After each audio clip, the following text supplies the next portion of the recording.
여호사밧이 부귀와 영광을 크게 떨쳤고 아합 가문과 혼인함으로 인척 관계를 맺었더라.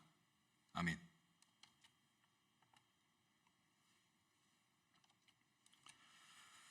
역대기에 기록된 왕들의 공통점 중에 하나가 있습니다.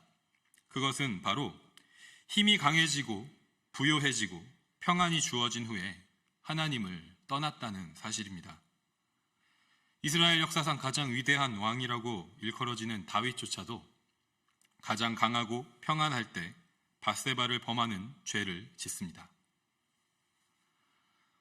솔로몬도 성전을 건축한 후에 이방 나라로부터 수많은 아내들을 맞이합니다. 솔로몬의 아들 르호보암은 역대하 12장 1절의 기록을 보면 나라가 견고하고 세력이 강해짐에 그가 여호와의 율법을 버리니 온 이스라엘이 본받은지라 라고 기록하고 있습니다.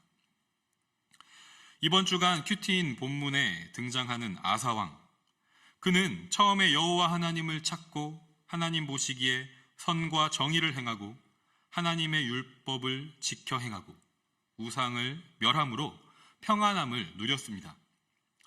구스의 100만 군대와의 전쟁에서도 오직 하나님을 의지함으로 열악한 상황, 승리가 불가능한 상황에서 승리를 하게 됩니다. 아사왕이 얼마나 신실하게 하나님을 의지했는지를 잘 나타내는 기도가 역대하 14장 11절 말씀에 기록되어 있습니다. 그는 이렇게 부르짖어 기도합니다. 여호와여, 힘이 강한 자와 약한 자 사이에는 주밖에 도와줄 이가 없사오니 우리 하나님 여호와여, 우리를 도우소서. 우리가 주를 의지하오며 주의 이름을 의탁하옵고 이 많은 무리를 치러 왔나이다. 여호와여, 주는 우리 하나님이시오니 원하건대 사람이 주를 이기지 못하게 하옵소서. 아멘. 이 기도와 함께 전쟁의 승리를 거머쥔 아사왕은 그 승리에 도취되거나 자만하지 않고 확실한 신앙의 개혁을 시작합니다. 성전의 제단을 재건하고 전쟁의 승리에서 얻은 것을 하나님께 바쳐서 제사를 드리고 마음을 다하고 목숨을 다하여 여호와 하나님을 찾기로 백성들과 함께 언약을 맺습니다. 심지어 우상을 숭배했다는 이유로 어머니인 자신의 어머니까지도 그 태우의 자리에서 폐위시킵니다. 이처럼 백성들과 함께 온전하게 하나님을 찾은 아사왕에게 하나님은 그가 다스리기 시작한 지 35년째가 될 때까지 평안을 주십니다.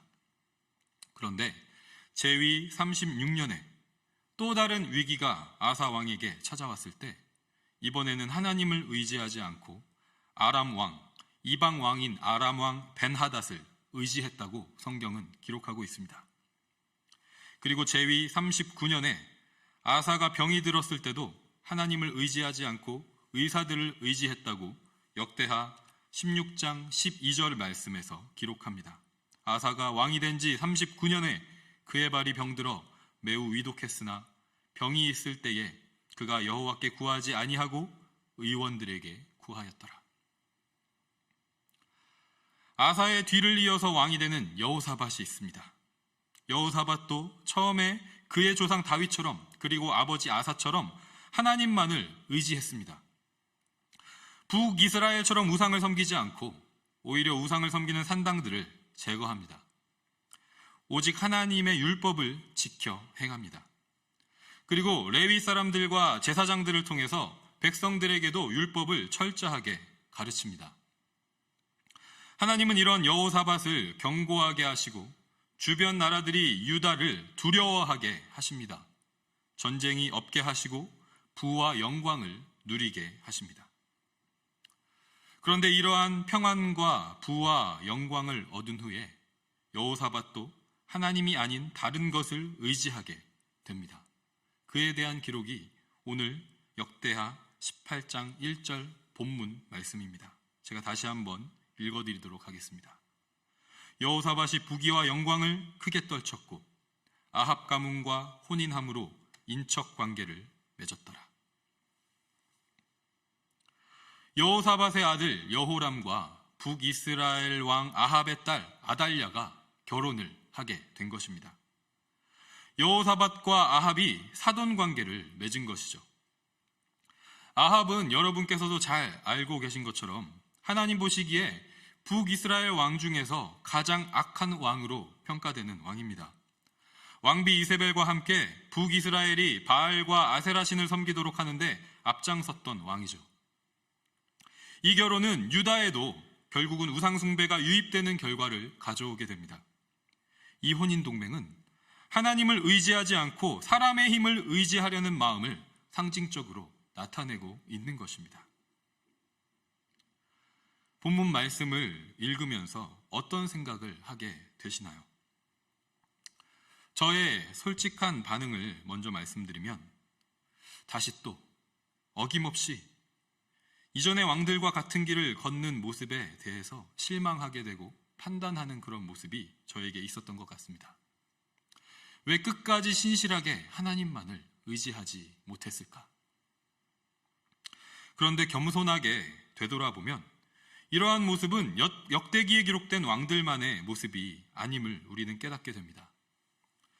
바로 죄의 권세 앞에 연약한 인간의 모습, 우리들의 모습이라는 것을 깨닫게 되는 것입니다. 우리 각자의 삶을 돌아본다면 어렵지 않게 이런 모습을 발견하게 됩니다.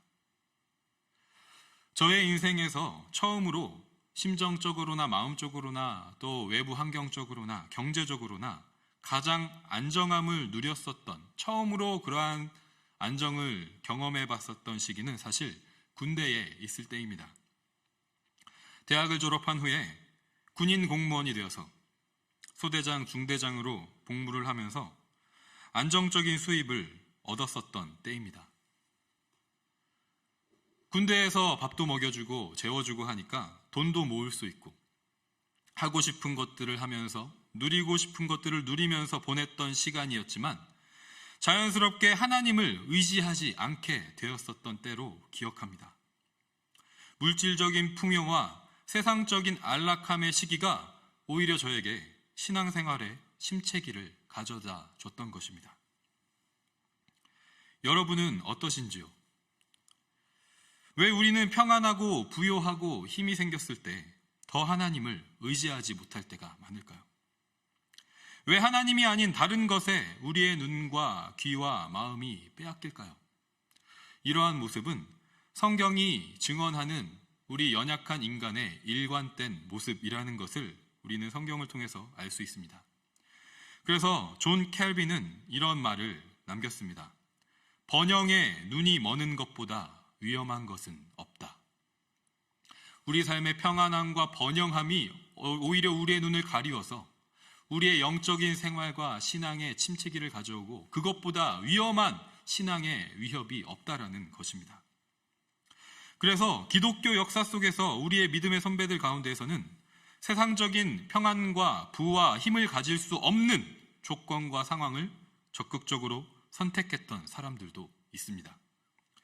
콘스탄티누스 황제에 의해서 기독교가 로마 제국의 국교가 되었을 때, 국교가 되기 전까지는 크리스천의 삶은 고난과 핍박의 삶이었는데 국교가 된 후에는 크리스천의 삶이 세상적인 안락함과 출세와 부와 힘도 가질 수 있는 삶이 되었을 때 사막으로 들어가서 공동체를 세우고 그곳에서 신앙생활을 이어가기를 선택했었던 우리 믿음의 선배들이 있습니다. 이처럼 외부적인 요인과 환경을 선택함으로써 하나님을 신뢰하고 의지하는 삶을 살기를 결단하고 실천할 수도 있지만 하나님께서 우리에게 원하시는 더 본질적이고 근본적인 우리의 믿음의 고백은 무엇일지 생각해 보게 됩니다. 그것은 바로 그 어떤 외부 환경과 상황에도 변함이 없는 우리의 믿음의 고백인 줄 믿습니다. 시편 23편 1절에 여호와는 나의 목자시니 내게 부족함이 없으리로다 라고 고백한 다윗의 고백처럼 빌립보서 4장 12절에 나는 비천에 처할 줄도 알고 풍부에 처할 줄도 알아 모든 일 곧 배부름과 배고픔과 풍부와 궁핍에도 처할 줄 아는 일체의 비결을 배웠노라. 바울의 고백처럼 모든 축복 주신 주님의 이름을 찬양합니다. 어두운 날이 다가와도 주님을 찬양합니다. 나에게 허락하신 모든 것들이 주님의 것이기 때문에 주님을 찬양합니다. 허락하지 않으신 것들로 인하여서도 주님을 찬양합니다. 왜냐하면 주님 한 분만 계시면 부족함이 없기 때문입니다. 이것이 우리의 고백, 우리의 찬양이 되기를 간절히 소망합니다. 하나님은 우리가 이런 신실한 삶을 살아가도록 도우시고 인도하십니다. 때로 우리가 실패하고 우리의 어리석음과 연약함으로 하나님이 아닌 다른 것을 의지하는 선택을 할 때에도 바로 우리를 멸망시키기 위해서 심판하시는 것이 아니라 말씀과 고난을 통해서 훈계하시면서 동시에 자비와 사랑으로 기다려주시고 참아주십니다. 이 아침에 하나님 앞에서 신실하지 못했던 우리의 삶을 돌아보기를 소망합니다. 다른 사람들이 하나님을 떠나고 하나님을 의지하지 않는다고 판단하고 정죄하는 자리에 있는 것이 아니라 나 자신, 우리의 모습이 어떠한지 겸손하게 주 앞에 나아가는 시간이 되기를 소망합니다. 그래서 다시 한번 주님, 어떠한 상황에서도 평안 가운데서도 고난 가운데서도 풍부 가운데서도 비천 가운데서도 신실한 주의 백성으로 살아가게 하옵소서. 기도하며 나아가는 우리들이 되기를, 우리 에드몬턴 하행장로교회 믿음의 공동체가 되기를 주님의 이름으로 간절히 소망하고 축복합니다.